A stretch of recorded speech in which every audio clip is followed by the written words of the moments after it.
Merci d'être au rendez-vous de l'actualité sur Philly Radar. Le succès retentissant de la première édition, tenue sous le thème « Redécouverte et valorisation des matières premières locales pour la fabrication des produits de soins esthétiques et bien-être », a laissé des traces, mais a surtout permis au comité d'organisation de mieux peaufiner la deuxième édition du Salon international des industries de la chaîne de valeur esthétique et de bien-être.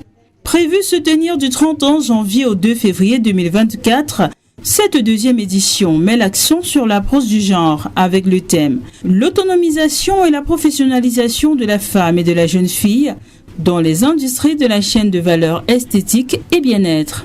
Une orientation qui cadre parfaitement avec les objectifs poursuivis par le CIVEP, qui, de façon générale, vise à faciliter les interactions entre les acteurs à tous les niveaux, valoriser le potentiel des artisans locaux, encourager la consommation des produits locaux et de façon spécifique, à promouvoir l'insertion socio-professionnelle épanouie de la femme et de la jeune fille dans les métiers des industries de valeur esthétique et de bien-être.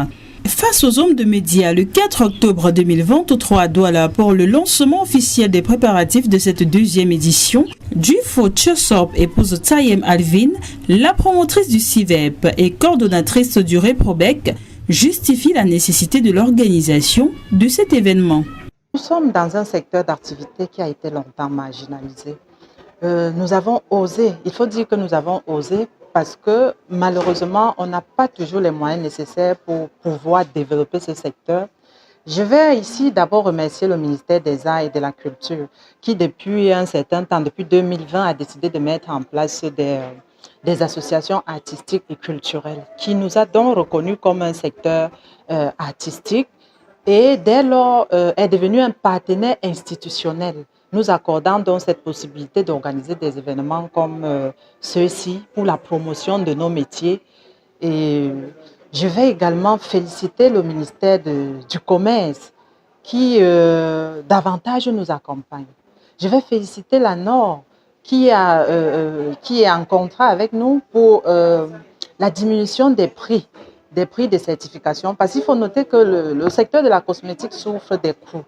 Les artisans ont bien du talent, ils savent produire des choses, mais ces choses qui ne peuvent pas être mises sur le marché sans aucune norme. Donc nous avons mené des plaidoyers, on a pu obtenir des réductions sur les coûts de certification avec la norme. Nous avons également un partenariat avec le LANACOM sur les coûts d'analyse. Oui, sur les coûts d'analyse. Et malheureusement, jusqu'ici, le Made in Cameroun souffre encore de la perception du consommateur. On n'a pas, le consommateur ne valorise pas assez le Made in Cameroun. Et nous, à notre niveau, nous avons remarqué que le véritable problème, le tout premier problème, c'est le problème de prix. Le Made in Cameroun coûte cher. Et il coûte cher pourquoi? Parce que chacun se développe seul. C'est aussi l'un des objectifs du CIVEP. Rassembler les acteurs afin que les matières premières soient acquises à des coûts moins élevés, que ce soit dans le packaging, que ce soit dans les intrants cosmétiques.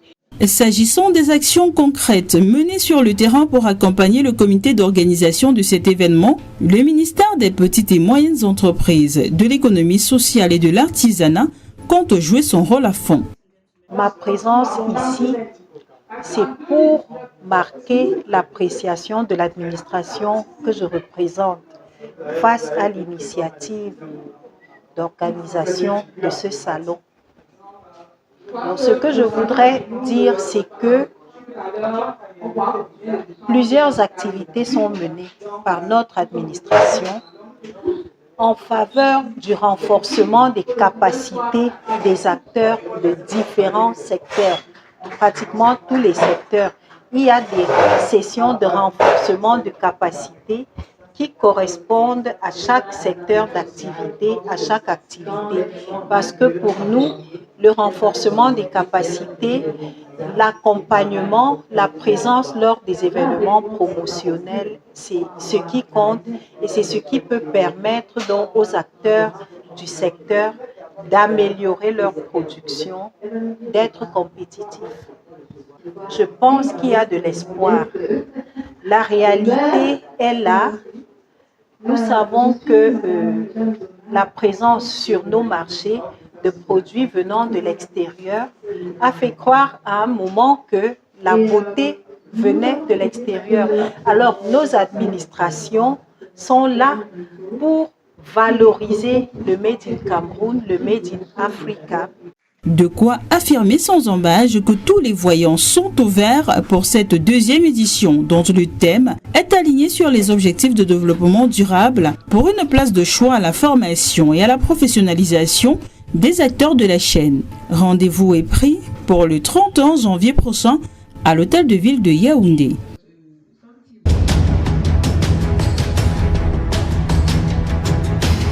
La Namibie a annoncé mercredi une suspension temporaire des importations et du transport en transit de volailles d'oiseaux et de produits de volailles en provenance d'Afrique du Sud, en raison de l'augmentation de cas de grippe aviaire hautement pathogène dans ce pays. Albertina Chilongo, responsable vétérinaire en chef au sein du ministère de l'Agriculture et de l'Eau et de la Réforme agraire, a déclaré dans un communiqué que cette décision de suspendre les importations en provenance d'Afrique du Sud était une mesure de précaution en réponse à la propagation alarmante de la grippe aviaire dans l'industrie commerciale de la volaille en Afrique du Sud.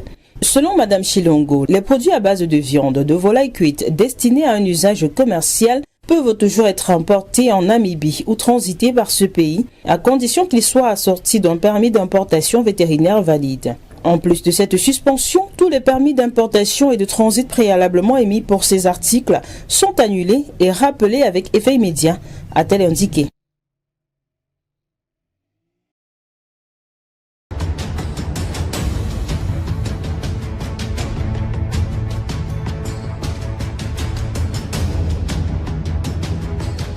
Une forte explosion a retenti dimanche 1er octobre 2023 dans la capitale turque, Ankara, à proximité du Parlement, qui devait ouvrir dans la journée sa nouvelle session de travail. Selon les médias turcs, des échanges de tirs ont également été entendus dans le quartier du Parlement qui abrite de nombreux ministères. Plusieurs véhicules de police et ambulances se sont ensuite déployés dans le secteur. D'après le ministre de l'Intérieur turc, Ali Yerlikaya, sur X, vers 9h30 voire 8h30 heure française, 2 terroristes se sont rendus avec un véhicule utilitaire devant le portail d'entrée de la Direction générale de la sécurité de notre ministère de l'Intérieur et ont commis un attentat à la bombe. L'attaque qui a fait 2 blessés légers parmi les policiers a été perpétrée par des hommes dont l'un s'est fait exploser et l'autre a été abattu d'une balle dans la tête, a précisé le ministre de l'Intérieur Ali Yerlikaya lors d'une déclaration à la presse à la mi-journée devant son ministère. Elle visait le siège de la police et le ministère de l'Intérieur, se trouvant dans le même complexe dans le centre d'Ankara, à proximité du Parlement. L'attentat qui n'a pas été revendiqué est survenu dans le quartier des ministères. La préfecture de police d'Ankara a par ailleurs indiqué qu'elle avait procédé à des explosions sous contrôle de parquets suspects, par crainte d'autres attentats. De son côté, le parquet général d'Ankara a annoncé l'ouverture d'une enquête. Il a aussi demandé à tous les médias turcs, en particulier les télévisions, de cesser de diffuser des images de lieux de l'attentat.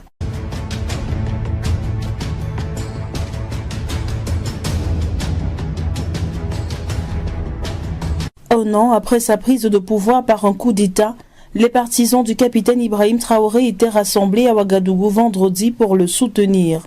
C'était à la place de la Nation. Cette manifestation intervient quelques jours après les rumeurs de coup d'État contre le capitaine Ibrahim Traoré. 4 officiers ont été arrêtés et 2 autres activement recherchés. Organisée par la coordination des organisations de la société civile, la mobilisation était notamment axée sur le projet de nouvelle constitution envisagé par le capitaine Traoré.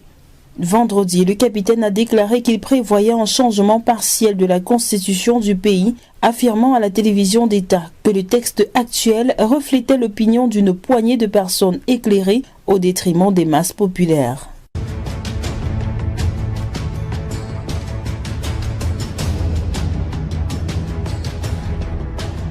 Neuf mineurs perdent la vie dans l'effondrement d'une mine d'or au Zimbabwe.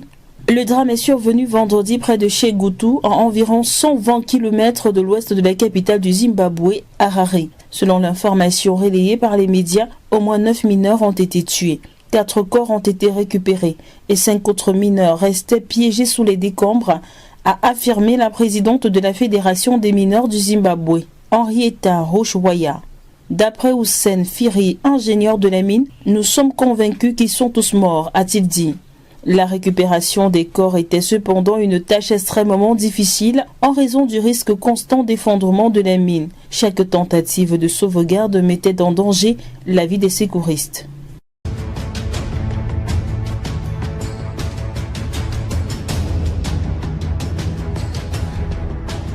Parlons à présent de la vie chère au Nigeria. Le président Bola Tinubu annonce une augmentation du salaire des travailleurs. Face à la hausse du coût de la vie induite par les réformes mises en œuvre depuis son accession au pouvoir, Bola Tinubu, le chef de l'État nigérien, veut alléger la souffrance des populations. Le numéro 1 du pays veut désamorcer le mouvement que les syndicats s'apprêtent à lancer à partir du 3 octobre. Ainsi donc, le président Bola Tinubu a annoncé dimanche 1er octobre 2023 des mesures censées atténuer quelque peu la souffrance des populations nigérianes. En effet, depuis la suspension des subventions de carburant, le prix du précieux liquide a triplé à la pompe. L'inflation a grimpé pour être de 25%. La libéralisation de la monnaie nationale, le Naira, qui a débouché sur une forte dévaluation, est venue aggraver les difficultés des Nigériens. La situation est telle que les deux plus grands syndicats du pays, le Nigerian Labour Congress et le Trade Union Congress, ont annoncé une grève générale illimitée à partir du 3 octobre. C'est justement pour dénoncer ce mouvement que le président Tinubu a fait son annonce dimanche. Les mesures prévues sont de deux ordres. Il s'agit d'une part d'augmenter de 25 000 naira par mois le salaire minimum des employés les moins bien payés. Cette mesure sera mise en œuvre après discussion avec les syndicats. En croire le président nigérien, d'autre part, le gouvernement va œuvrer pour l'introduction rapide de bus fonctionnant au gaz dans le système des transports publics afin d'en réduire les prix.